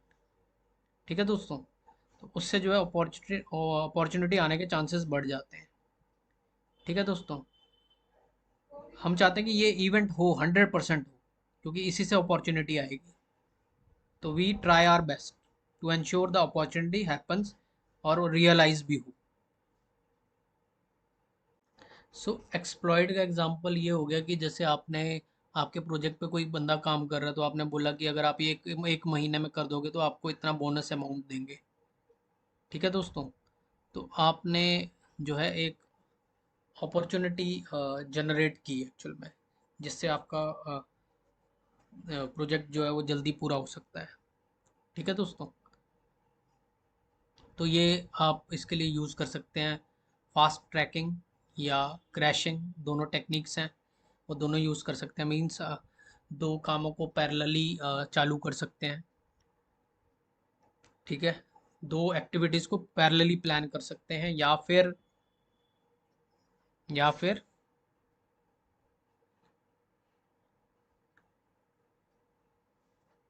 Fast trekking कर सकते हैं। फास्ट ट्रैकिंग का तो पता ही है आपको। क्रैशिंग में जो है आप एक पर्टिकुलर न एक बेस्ट रिसोर्स को ऐड कर देते हैं, जिससे काम जो है फास्ट हो जाता है। सो ये सारी टेक्निक यूज़ कर सकते हैं एक्सप्लॉइट करने के लिए, बेसिकली अपॉर्चुनिटी जनरेट करने के लिए प्रोजेक्ट में। अगर आपके अपने एम्प्लॉयज़ हैं तो आपको उनको रिवॉर्डिंग सिस्टम से जो है रिवॉर्ड्स प्रोवाइड कर सकते हैं ताकि वो जल्दी काम करें। सो ये भी एक अपॉर्चुनिटी हो सकती है, एक्सप्लॉइट स्ट्रेटजी हो सकती है। ठीक है दोस्तों, फिर आती है हमारी enhance strategy, basically to increase the probability and impact of the opportunity. तो सबसे पहले उसके अकरेंस की प्रोबेबिलिटी बढ़ानी है और दूसरा उसका इम्पैक्ट बढ़ाना है प्रोजेक्ट पे, तो उसको कहते हैं enhance. Means we are increasing the chance of making the opportunity happen. ठीक है दोस्तों, मतलब अपॉर्चुनिटी होनी चाहिए, एनहेंस होता है इसके लिए। रियलाइज हो या ना हो वो अलग बात है, लेकिन अपॉर्चुनिटी हैपन होनी चाहिए। सो एनहेंस के दौरान भी हम फास्ट ट्रैकिंग कर सकते हैं प्रोजेक्ट की, मतलब रिसोर्सेज ऐड कर दिए ताकि फास्ट ट्रैक हो जाए प्रोजेक्ट। ठीक है, ये भी एक्सप्लॉइट की तरह है, लेकिन इसमें ये है कि हम कमिटमेंट नहीं कर रहे कि जल्दी होगा ही काम। सो एनहेंस में जो है हम कमिटमेंट नहीं कर रहे कि जल्दी अपॉर्चुनिटी आएगी ही आएगी या काम जल्दी होगा ही होगा, लेकिन एक्सप्लॉइट में काम भी हो रहा है, रिसोर्स ऐड करने के बाद काम भी हो रहा है। तो ये डिफरेंस है एक्सप्लॉइट में और एनहेंस स्ट्रेटेजी में। सो फिर से डिफरेंस देख लेते हैं एनहेंस और एक्सप्लॉइट स्ट्रेटेजी में पॉजिटिव रिस्क के लिए। सो एनहेंस में हम ट्राई करते हैं कि अपॉर्चुनिटी की मतलब रियलाइज हो बाय इंक्रीजिंग द प्रोबेबिलिटी, लेकिन एक्सप्लॉइट में हम इंश्योर करते हैं कि अपॉर्चुनिटी रियलाइज हो by making sure it will happen 100%। ठीक है, इसका चांस हम इतना बढ़ा देते हैं कि 100% वो हो ही एक्सप्लॉइट में। तो लास्ट में हमारे पास आता है share strategy, share risk response strategy. So उसमें जो है उसमें क्या होता है, उसमें जो अपॉर्चुनिटी होती है वो उसको जनरेट करने के लिए हम किसी के साथ पार्टनरशिप करते हैं, जॉइंट वेंचर करते हैं। और इसमें जो एडवांटेज होती है अपॉर्चुनिटी की, अगर अपॉर्चुनिटी अकर होती है तो उसकी जो एडवांटेज होती है वो हम जो है उसका एडवांटेज नहीं ले सकते, because we have done a partnership. हम टीम अप करते हैं दूसरी कंपनी के साथ to realise the opportunity. So दोस्तों, एक्सेप्टेंस स्ट्रेटेजी के बारे में जानते हैं। रिस्क रिस्पॉन्स स्ट्रेटेजी है फॉर बोथ पॉजिटिव रिस्क और नेगेटिव रिस्क, दोनों रिस्क आते हैं। तो एक्सेप्टेंस स्ट्रेटेजी का मतलब है कि हम रिस्क को एक्सेप्ट कर रहे हैं और उसको होने दे रहे हैं, और होने दे रहे हैं क्योंकि हमने जो है उसके लिए कंटेंजेंसी रिजर्व्स जो हैं वो प्लान करके रखी हुई हैं। ठीक है दोस्तों, कंटेंजेंसी प्लान्स हैं उसके लिए, बेसिकली जो रिस्क हम होने दे रहे हैं। ठीक है दोस्तों, अगर थ्रेट है तो हम थ्रेट को होने दे रहे हैं। क्यों होने दे रहे हैं? क्योंकि we are prepare for the risk to occur. जो रिस्क होगा हम उसके लिए प्रिपेयर हैं by accepting it and having contingency plans to deal with it. ठीक है दोस्तों, अगर हम डिसाइड करते हैं कि ये रिस्क होने वाला है तो उसको कम्युनिकेट करना ज़रूरी है स्टेक होल्डर्स को कि ये रिस्क आने वाला है। सो रिस्क रिस्पॉन्स स्ट्रेटेजी जो भी हमारी होगी, कंटेंजेंसी प्लान होंगे, वो हमें कम्युनिकेट करने पड़ेंगे स्टेक होल्डर्स को, प्रोजेक्ट स्पॉन्सर को और मैनेजमेंट को। ठीक है दोस्तों, एक्सेप्टेंस जो है वो बताई जाती है सबको कि हमने रिस्क एक्सेप्ट कर रहे हैं इस रिस्क को कि ये आने वाला है, और इसके लिए रिस्क रिस्पॉन्स स्ट्रेटेजी ये है। तो मैनेजमेंट को बताना ज़रूरी है, स्टेक होल्डर्स को बताना ज़रूरी है। एक्सेप्टेंस स्ट्रेटेजी दो तरीके की हो सकती है, पैसिव एक्सेप्टेंस या एक्टिव एक्सेप्टेंस। सो दोस्तों, अगर पैसिव एक्सेप्टेंस है तो मतलब हमने रिस्क एक्सेप्ट किया है और वो रिस्क एकदम से आया है, ठीक है, उसके साथ एकदम से डील करना है हमने, हमने पहले से प्रिपेयर नहीं किया उस पैसिव रिस्क के लिए। और एक्टिव एक्सेप्टेंस होता है कि कंटेंजेंसी प्लान बना लिया, पहले से पता है कि रिस्क आने वाला है, ठीक है दोस्तों। पैसिव भी हमें पता है कि आने वाला है, बट भी हमने उसके लिए कंटेंजेंसी प्लान नहीं बनाया है। लेकिन एक्टिव रिस्क के लिए हमने कंटेंजेंसी प्लान बनाया हुआ है टू एड्रेस द रिस्क। सो ये दोनों एक्सेप्टेंस के तरीके हैं। और हम जो है कंटेंजेंसी रिजर्व एक्टिव रिस्क में, अगर रिस्क एक्टिव है, ठीक है दोस्तों, पहले से पता है कि आने वाला है, तो उसके लिए कंटेंजेंसी प्लान बनाएंगे, टाइम एलोकेट करेंगे, मनी एलोकेट करेंगे, ठीक है, रिसोर्सेज रखेंगे हैंडल करने के लिए रिस्क को, ठीक है दोस्तों। तो ये एक्टिव एक्सेप्टेंस हो गया। और पैसिव हो गया कि उसी टाइम जो है we are dealing with the risk as they occur. So दोस्तों, अब देखते हैं कि आउटपुट्स क्या होंगे रिस्क रिस्पॉन्स प्लान के, वो देखते हैं। सो दोस्तों, इसके आउटपुट होगा जो हमारा प्रोजेक्ट मैनेजमेंट प्लान है, जो मेन प्लान हमारा, उसमें अपडेट्स होंगे, ठीक है। उसमें काफ़ी सारे आइट्रेशंस होंगे प्लानिंग प्रोसेस के दौरान, ठीक है दोस्तों। और कॉन्स्टेंटली उसको रिफाइन किया जाएगा again and again. Risk responses बनने के बाद जो है, जो हमारा प्रोजेक्ट मैनेजमेंट प्लान है वो अपडेट होगा एक बार और, ताकि उसमें हमें दिखे effect of risk response plans, ठीक है। रिस्क रिस्पॉन्स प्लान्स का जो इफेक्ट है वो हमें दिखना चाहिए, रिफ्लेक्ट होना चाहिए। फिर हमारा रिस्क रजिस्टर था एक, उसके अपडेट्स होंगे। रिस्क रिस्पॉन्स प्रोसेस के बाद प्लान रिस्क रिस्पॉन्सेज, मतलब हमने रिस्क रिस्पॉन्सेज प्लान कर लिए हैं। अब जो हमारा रिस्क अपडेट रजिस्टर अपडेट होगा, जो रेजिडुअल रिस्क हैं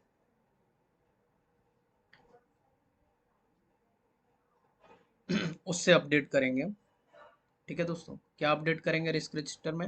रेजिडुअल रिस्क, वो रिस्क जो रहेंगे after implementation of risk response, ठीक है।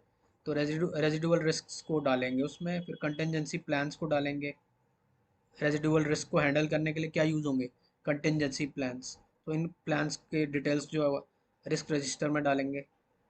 Plans containing the exact actions to be taken in case of opportunity और थ्रेट ऑकर्स।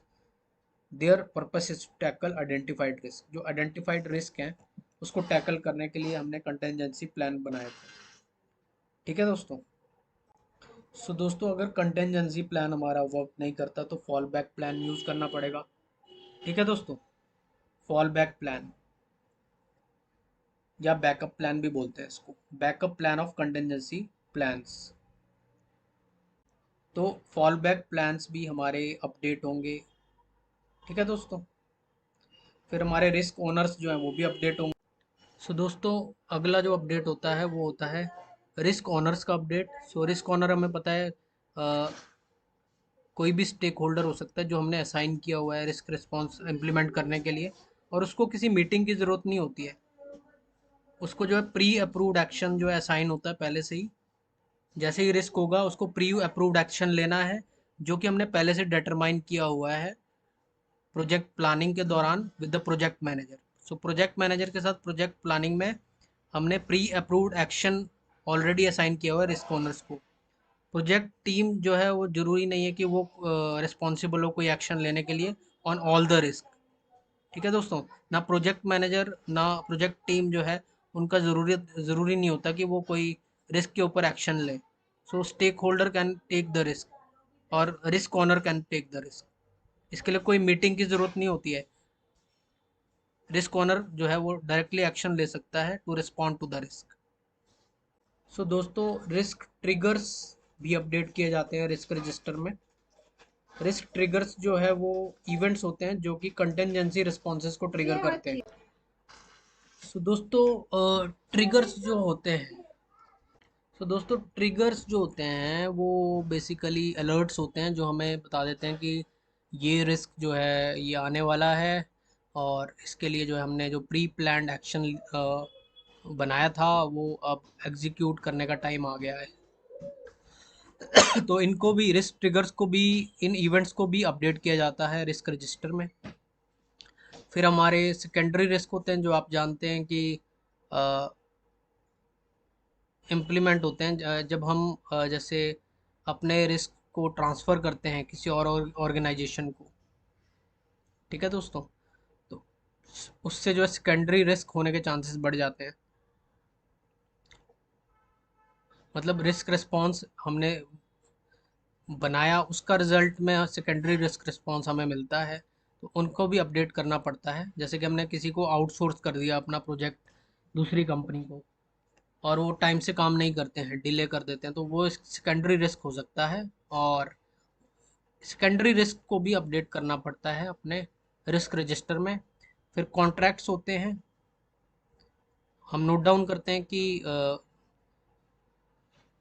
कॉन्ट्रैक्ट्स जो हैं जो कि आउटसोर्स करने हैं हमने, और इन्वॉल्व करते हैं risk mitigation, transfer threat strategy, तो उनको भी लिस्ट डाउन करना पड़ता है।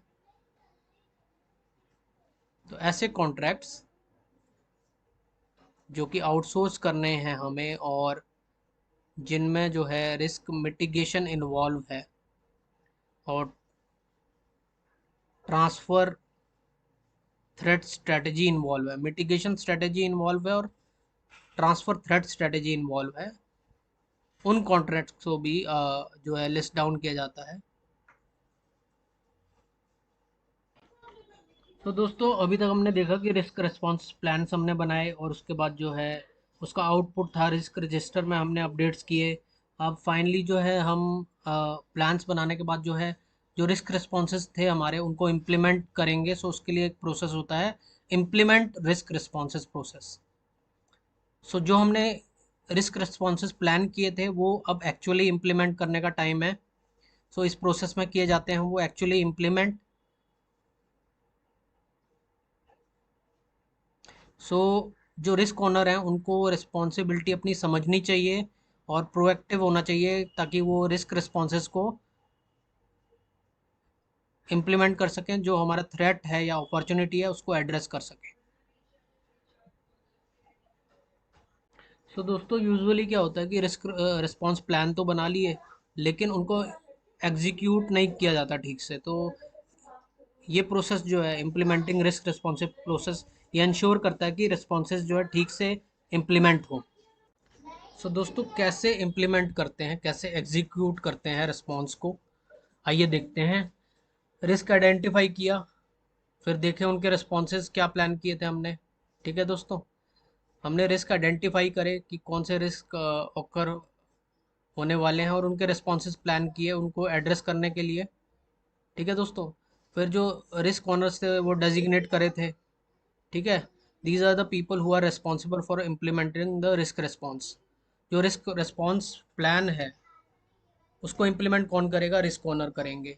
ठीक है दोस्तों, फिजिकल और human resources are allocated to address the risk. तो रिस्क रिस्पॉन्स प्लान में जो है हम फिजिकल रिसोर्सेज जो होते हैं उनको एलोकेट करते हैं। Then we have the risk triggers.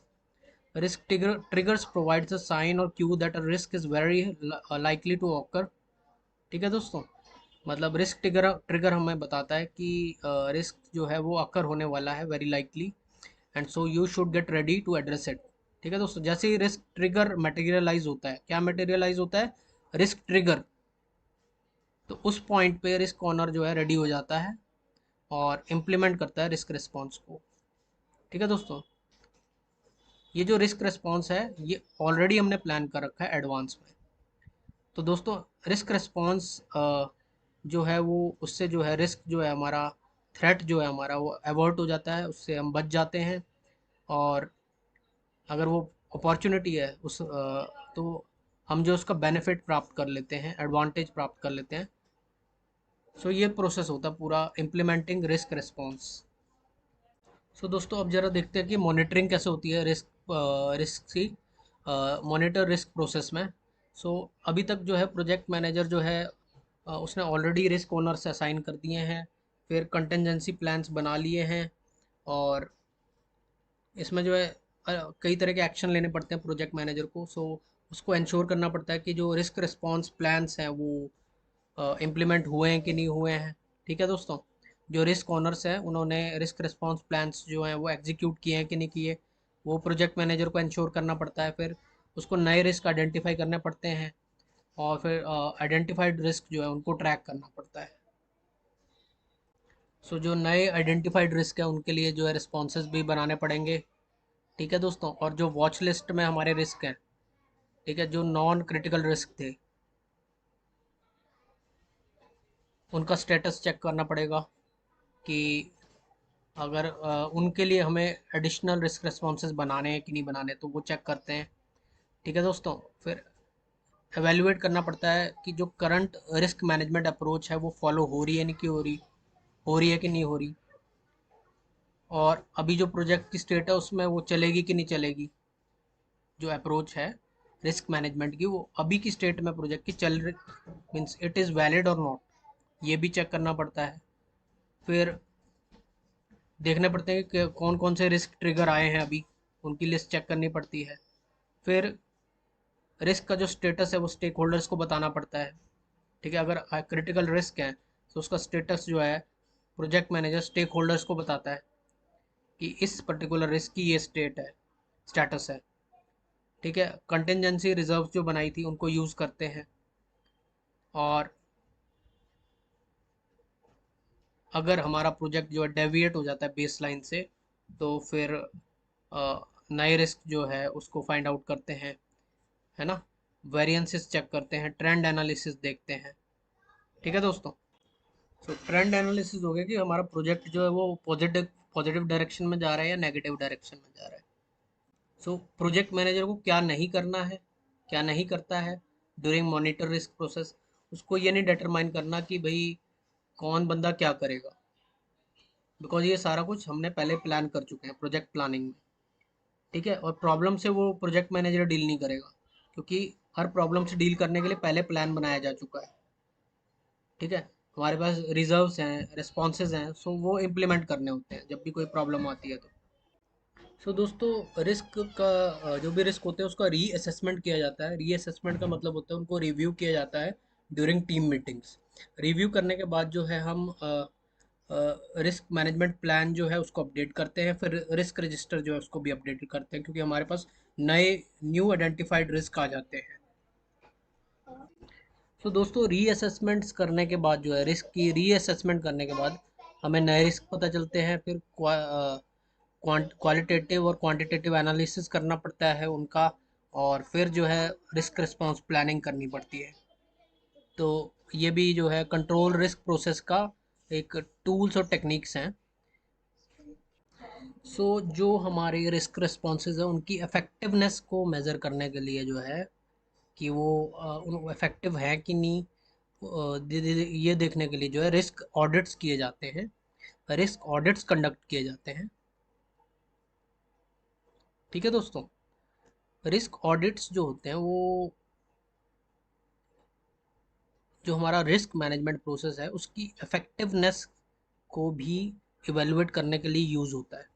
तो कोई ऑडिट करता है अगर हमारे रिस्क मैनेजमेंट प्रोसेस की, तो उसको रिस्क ऑडिट बोलते हैं। Variance and trend analysis means actual result जो हैं उसको हम प्लान्ड रिजल्ट से कंपेयर करते हैं, और वेरिएंसेस ढूंढते हैं, ट्रेंड्स ढूंढते हैं, पॉजिटिव है या नेगेटिव। ठीक है, प्रोजेक्ट किस तरफ जा रहा है, पॉजिटिव पॉजिटिव डायरेक्शन में जा रहा है या नेगेटिव डायरेक्शन में जा रहा है। ये सब पार्ट होता है कंट्रोल रिस्क प्रोसेस का। दोस्तों, उसके बाद जो है रिज़र्व एनालिसिस किया जाता है कंट्रोल रिस्क प्रोसेस में।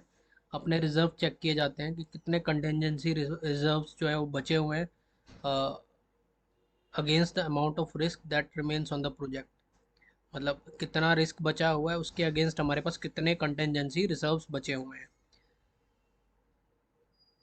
जो रिस्क आइडेंटिफाई किए गए हैं उनको रिस्क रजिस्टर में अपडेट किया जाता है। These identified risk have risk responses.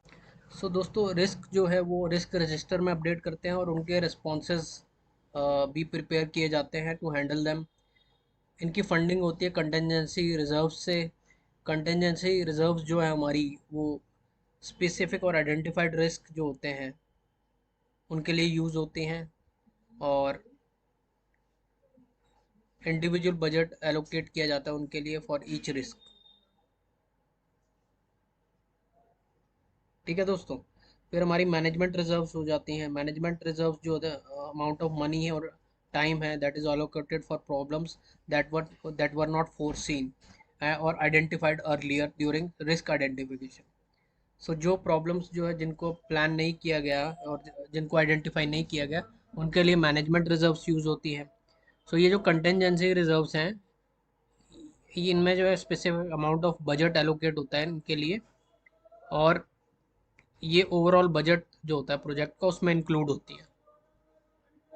So basically reserve analysis का प्रोसेस होता है कि हम अपनी रिजर्व्स को चेक करें कि कितनी रिमेनिंग रिजर्व्स है और कितना रिमेनिंग रिस्क्स बचे हैं प्रोजेक्ट में। उस हिसाब से अपने रिजर्व्स को फिर गो थ्रू करते हैं, और फिर उसको जो है उस हिसाब से जो है हमने जो है मतलब प्लान करना होता है, बढ़ाना होता है, घटाना होता है। दोस्तों मीटिंग्स मीटिंग्स जो है कंडक्ट की जाती हैं किस लिए, क्या टू आइडेंटिफाई न्यू रिस्क और in order to ensure the effectiveness of response plans.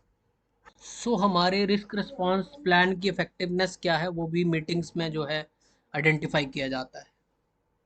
सो दोस्तों हर आइडेंटिफाइड रिस्क जो होता है उसका एक टाइम पीरियड होता है during projects life. So project की लाइफ के दौरान हर रिस्क का एक टाइम पीरियड होता है, सर्टेन पीरियड ऑफ टाइम में वो एक्सपेक्टेड होता है कि इस टाइम पे जो है वो अकर होगा।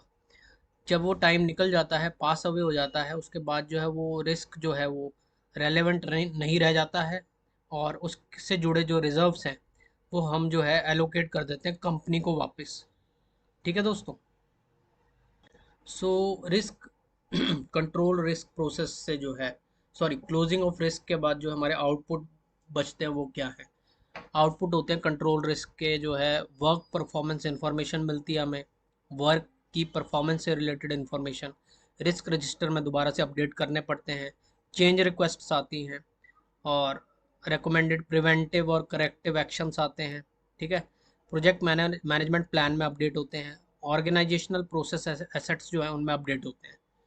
तो यहाँ पे दोस्तों हमारा जो रिस्क मैनेजमेंट का जो प्रोसेस है वो यहाँ पे जो है मतलब प्रोसेसेस जो हैं यहाँ पे कंप्लीट हो जाते हैं, और उनकी अंडरस्टैंडिंग जो है फिर उसको इस्तेमाल करते हैं हम प्रोजेक्ट मैनेजमेंट में। सो दोस्तों thank you so much for watching this podcast, audio podcast and listening to me. So आगे मिलते हैं अगले मॉड्यूल्स में, अगले नॉलेज एरियाज़ को जानते हैं, अगले प्रोसेसेस के बारे में जानते हैं। Thank you so much.